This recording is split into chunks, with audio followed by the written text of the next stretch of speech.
This is why when you put forth effort on the questions you're asking your horses, the effort isn't necessarily the problem. And the effort might be being wasted. If you keep asking the exact same thing over and over and over again, good morning, good afternoon, or good evening, everyone. I'm Shelby.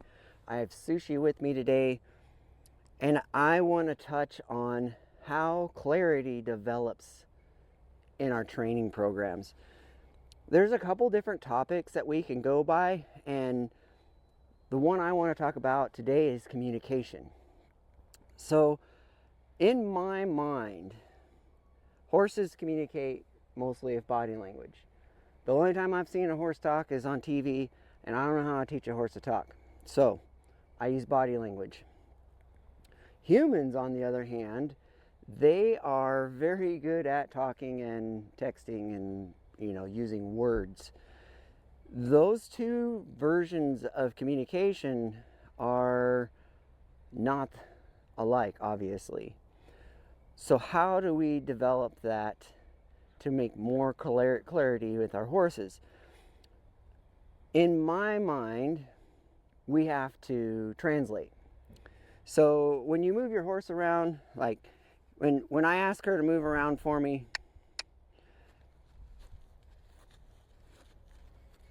what's she telling me? She's telling me that she's calm and relaxed, maybe a little bit tired or lazy, whatever the case may be. So her body language is telling me something. And then I take what her body language says to me and I put it to words so that I can understand it. Now, we have to do the same for our horses, but it's still on our side. So that means we need to be aware of what our body does and when it does it, how fast it does it, all those things. It's our own body awareness for starters. Next, we need to find a word that translates to the horse that we can put to that body movement. What do I mean by that? Well, when I need her to go out to the left, I say, can you walk to the left for me? And then I add a little bit of energy and she walks to the left. What I did is consistently my body always says, go to the left this way. She understands, can you go to the left?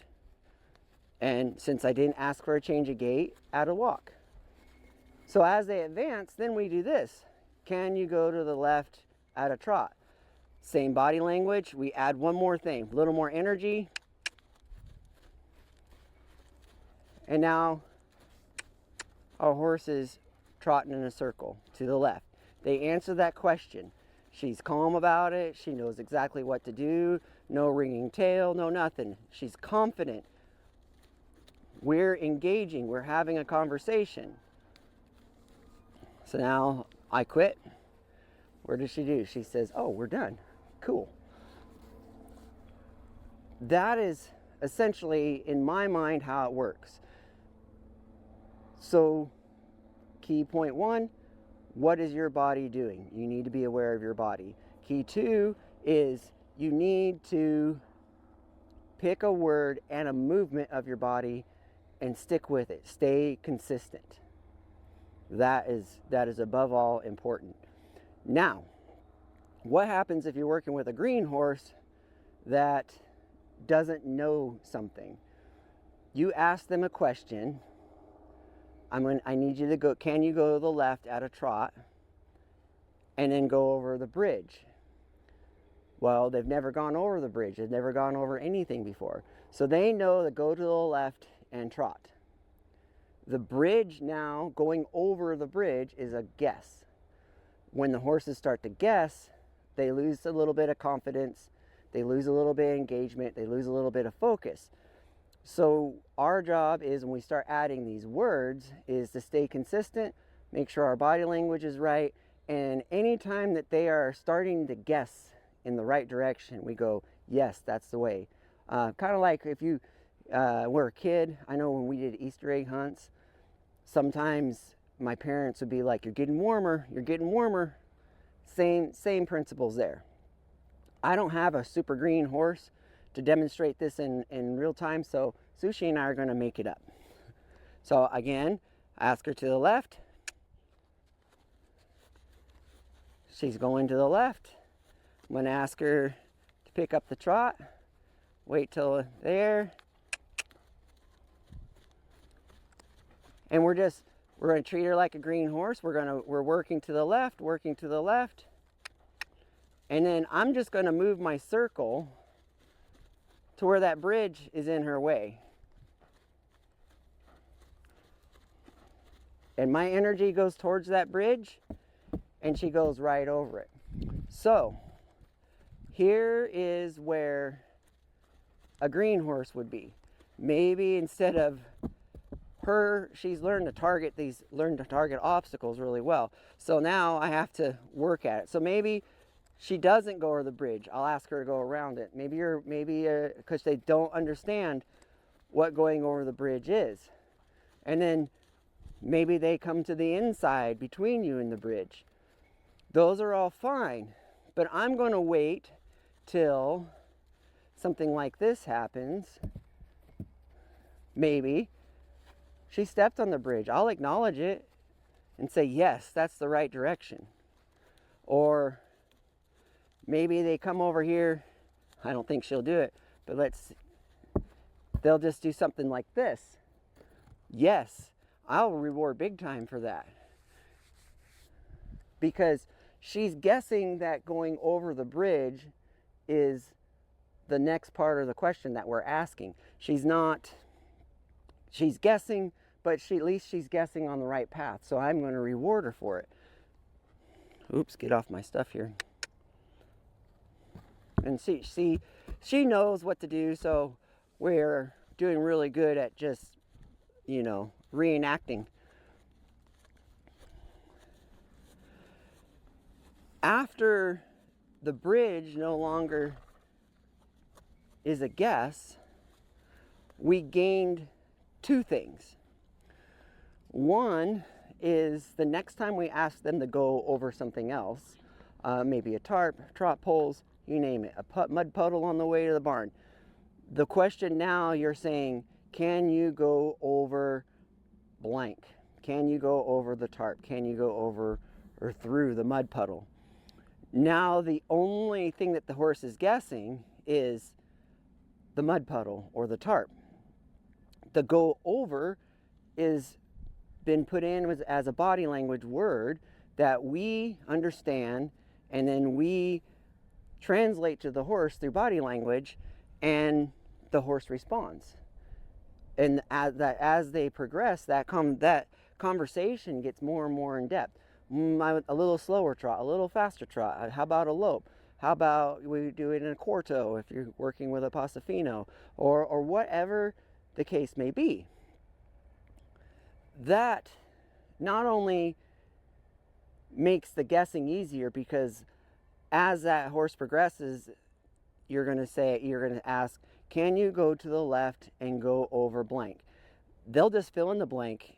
And a lot of confident horses, which is what we're building a confident, engaged horse that has focus on us and the tasks at hand. They go, okay, I know I need to go to the left at the trot and go over whatever they put in front of me. I trust them enough that they're not going to put me in any danger, and I can do it. So blank becomes whatever you put in front of them. In our mind, blank is, like whatever we see in front of us, a tarp or the bridge. That's, to me, how that clarity develops through a body language. It's a major translation between the horse and I. This is why when you put forth effort on the questions you're asking your horses, the effort isn't necessarily the problem. And the effort might be being wasted. If you keep asking the exact same thing over and over and over again, or, excuse me, or you're not consistent with what you're asking. Your body language isn't consistent. The words you're using for that body language isn't consistent. What becomes consistent is the horse guessing. The horse guessing on what you want from them, what the body language is. You're guessing at what your body is doing and what words you're using. So what that does is, when all that guessing, and even though you're putting forth all this effort, you're just banging your head against the wall and creating a horse that might lack confidence, is not going to stay really engaged, because, you know, we can only guess so many times before we're kind of done with the guessing game. The horse is no different, and each horse is individual, so some of them are going to be a little bit more tolerant and go longer. Some of them are going to be done with you really, really quick. That's why it's so important. When they start guessing, they start not staying engaged. They start losing their confidence. Their focus goes elsewhere. The confidence that's lost is they don't know which way is up. The engagement is lost because they're continually like saying, is this what you want? Is this what you want? Well, you did this different. Do I do something different, or does that mean the same thing? And then they're like, well, these 10 things you told me, you move different, but it evidently means the same thing. I'm so confused. So then the focus wants to leave.